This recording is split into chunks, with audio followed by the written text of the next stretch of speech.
বহুদিন আগের কথা, কত বছর আমরা জানি না। একজন প্রতাপশালী বাদশা ছিল, এখনকার বিশ্ব নেতাদের মতোই পরাশক্তি, ওই যে আসহাবুল কাহফের মতো, বা ওই নমরুদের মতো, বা ওই যে ফেরাউন তার মতো একজন প্রতাপশালী বাদশা ছিল। তার অধীনে একজন বড় জাদুকর ছিল। কি ছিল? আচ্ছা, মজা আছে, ভালো করে বোঝেন। একটা বড় জাদুকর ছিল। এখনো কিন্তু বহু কান্ট্রি এই জাদুবিদ্যার চর্চা করে, আপনারা জানেন না। ভিতরে ভিতরে জাদুবিদ্যার চর্চা এখনো চলছে। আর এই জাদু সত্য, জাদু সত্য, চোখের বদনজরও সত্য। সায়েন্স বিশ্বাস করুক না করুক, এগুলো সত্য। কারণ কোরআন বলেছে সত্য, ব্যাস সত্য। জিন সত্য নাকি মিথ্যা?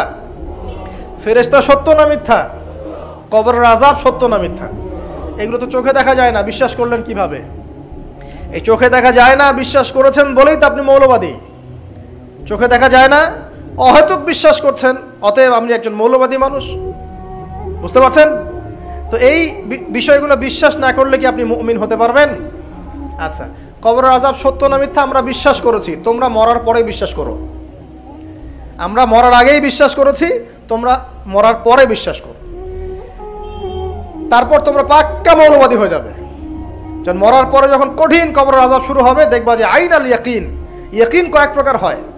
একটা হচ্ছে আপনার আইন আল ইয়াকিন, হাক্কুল ইয়াকিন, এরকম কথা আছে কোরআনে। মানে আইন আল ইয়াকিন মানে যে চোখে দেখলাম এবার বিশ্বাস করলাম। রব্বানা আবসারনা ওয়া সামি'না ফারজি'না না'মাল সালিহান ইন্না মুকিনুন। আছে না সূরা আলিফ লাম মিম সিজদায় হাফেজে কোরআন যারা আছেন, আল্লাহর সামনে জাহান্নামীরা বলবে, রব্বানা, হে আমাদের রব, আবসারনা, এই যে দেখলাম, তোমার আযাব দেখেছি আমরা, এখন পরকালের কথা, ওয়া সামি'না, এই যে শুনতে পাচ্ছি এখন আযাব, ফারজি'না, আমাদেরকে ফিরিয়ে দিন। কোথায় ফিরিয়ে দিবে? দুনিয়ায়। না'মাল সালিহান, আমরা সৎ কাজ করব, ইন্না মুকিনুন, আমাদের ইয়াকিন হয়ে গেছে এখন। তার মানে সবাই বিশ্বাস করবে একদিন না একদিন, তাই তো? এই ঈসা ইবনে মারইয়ামকে যে মানুষ বলছে ক্রুসিফাইড, তাকে ক্রুসিফাইড করা হয়েছে, তিনি মারা গেছেন, নাউজুবিল্লাহ, বলা হচ্ছে না? আচ্ছা, ঈসা ইবনে মারইয়াম যখন নেমে আসবেন সবাই বিশ্বাস করবে না?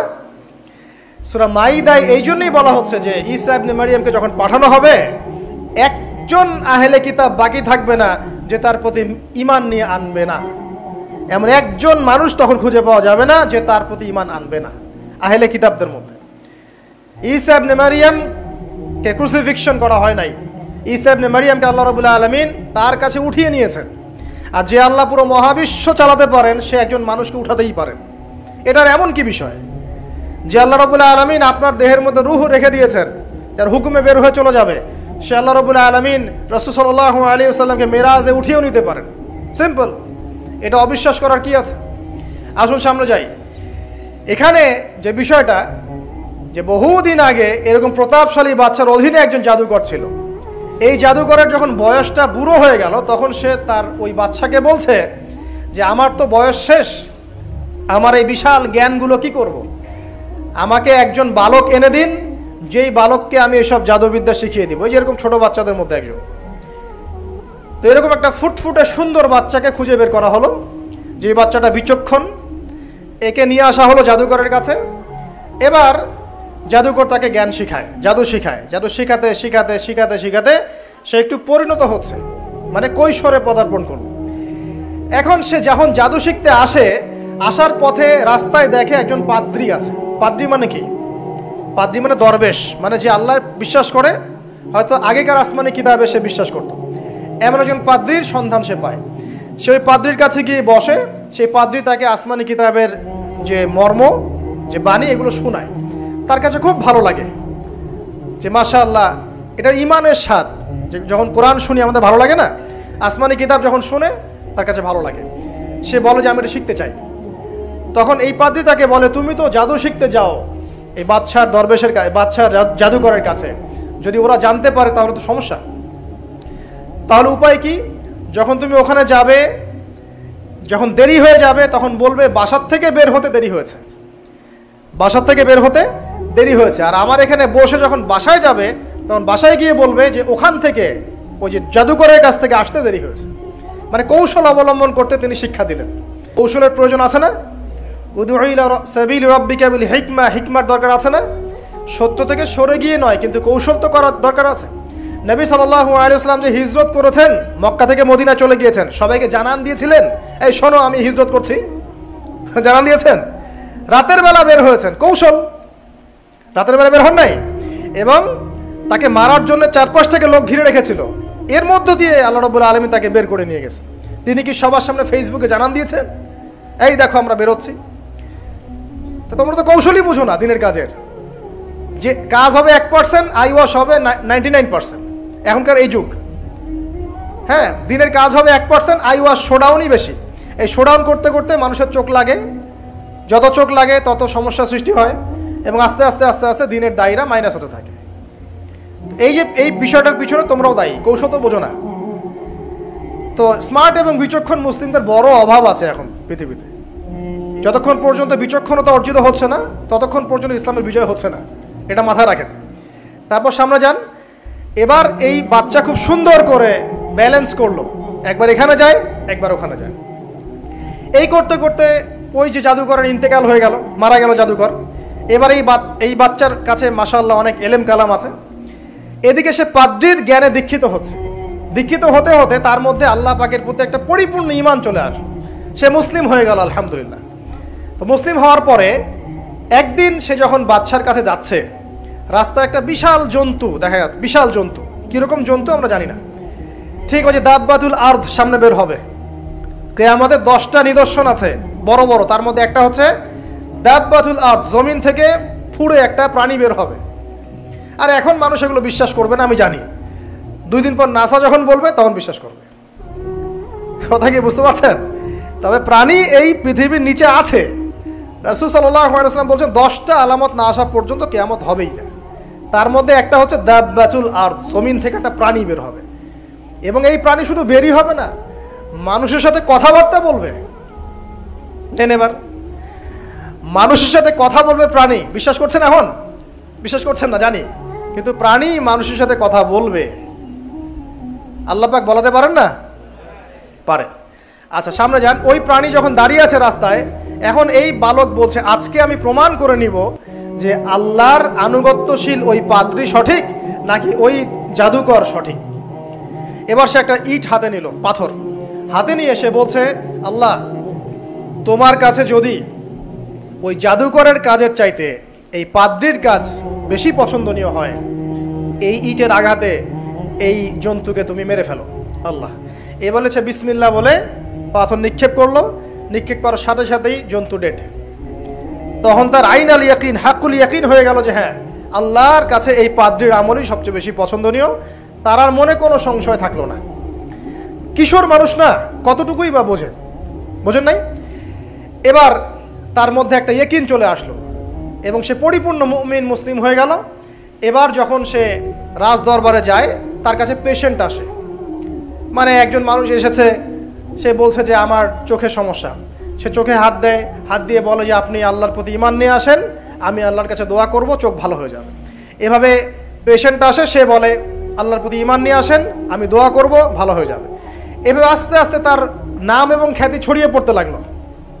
যেই তার কাছে আসে সে বলে আগে মুসলিম হন, ইমানদার হন, আল্লাহর প্রতি বিশ্বাস করেন, আমি দোয়া করব, ভালো হয়ে যাবেন। চোখ অন্ধ ভালো হয়ে যাচ্ছে, কুষ্ঠরোগী ভালো হয়ে যাচ্ছে, হ্যাঁ, প্যারালাইজড রোগী ভালো হয়ে যাচ্ছে, আলহামদুলিল্লাহ। নবী ঈসা আলাইহিস সালাম এমনটা করেছিলেন না? আল্লাহ পাক চাইলে করতে পারেন। একদিন ওই রাজ দরবারের একজন মন্ত্রী আসছে, এবার ওই রাজার একজন এমপি সাহেব, তার চোখে সমস্যা, সে আসছে, এসে বলছে যে আমার এই চোখের সমস্যা, আমার চোখটাকে ভালো করার দরকার, তোমার কাছে কোনো ওষুধ আছে নাকি?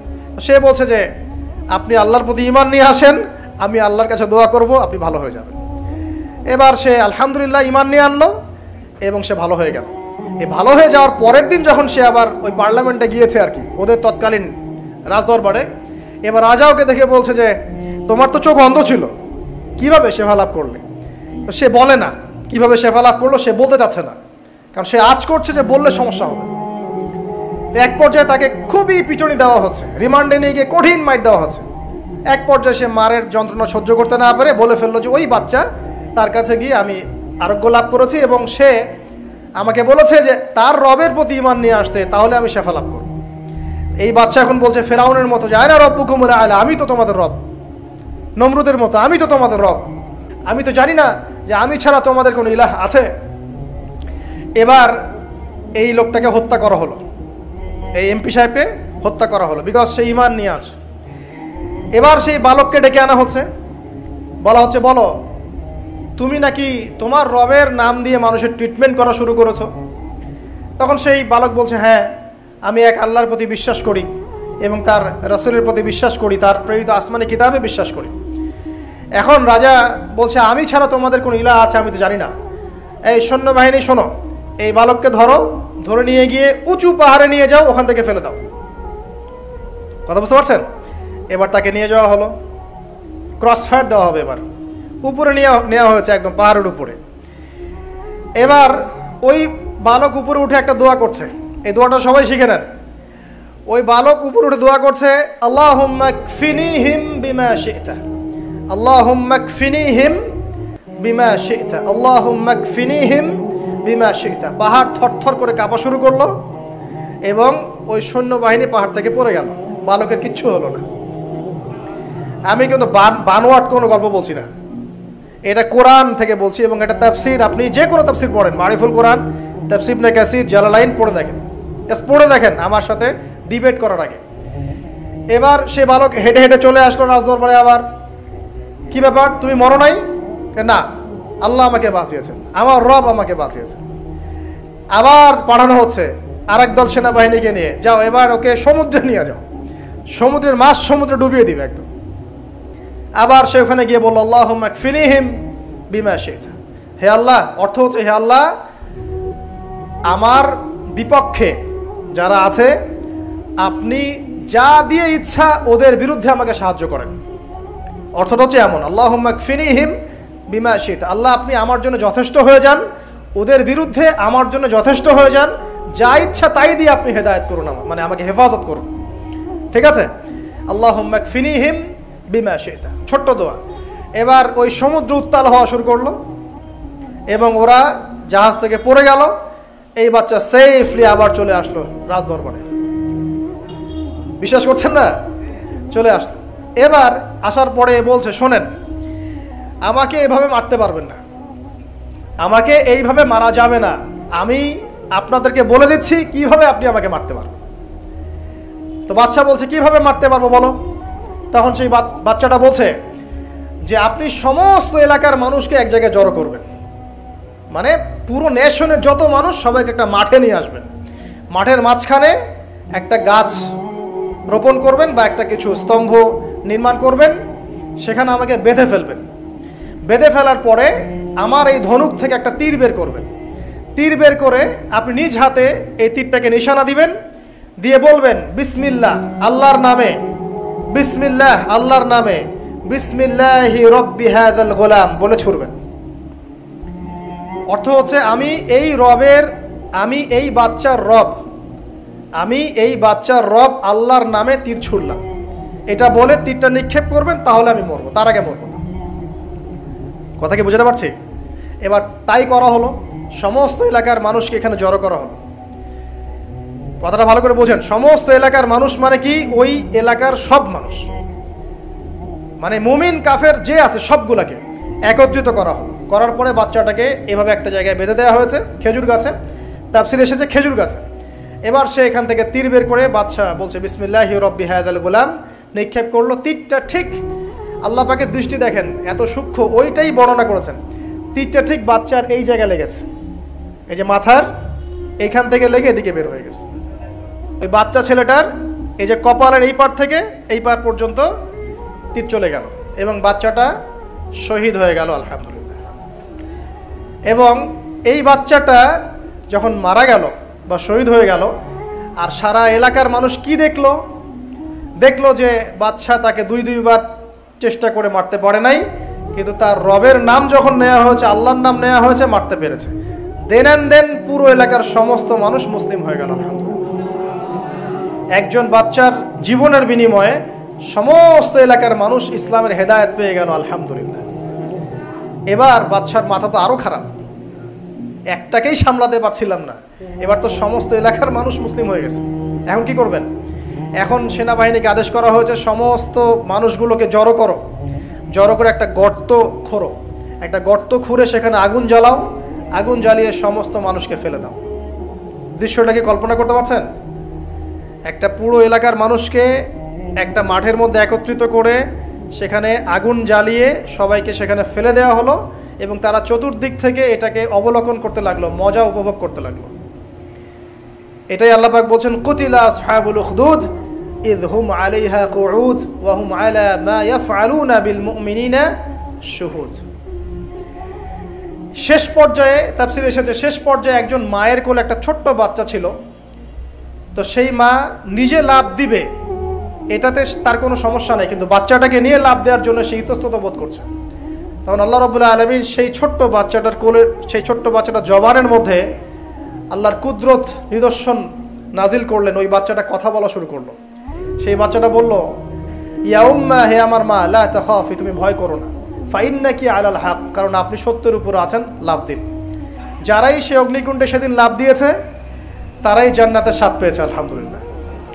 এই হলো আসহাবুল উখদুদের ঘটনা, যেটা আল্লাহ রাব্বুল আলামিন সূরা বুরুজের মধ্যে বলেছেন। এখানে একটাই শিক্ষণীয় বিষয়, ঈমান এর শক্তি, একজন ছোট্ট বালকের মধ্য দিয়ে কিভাবে আল্লাহ রাব্বুল আলামিন পুরো নেশনকে হেদায়েত করতে পারেন, এবং আল্লাহ রাব্বুল আলামিন সমস্ত পরিকল্পনার উপরে মহা পরিকল্পনাকারী, এবং আল্লাহ সুবহানাহু ওয়া তাআলা তাদেরকে চিরস্মরণীয় করে রেখেছেন কোরআনের পাতায়। কিয়ামত পর্যন্ত মানুষ এই ঘটনা পড়বে, তাদের থেকে শিক্ষা গ্রহণ করবে না? তা আল্লাহ রাব্বুল আলামিন সবচেয়ে বেশি স্মার্ট না আমরা সবচেয়ে বেশি স্মার্ট? এরপরে আল্লাহ রাব্বুল আলামিন বলছেন যে তারা ঈমান আনা ছাড়া অন্য কোনো অপরাধ করে নাই।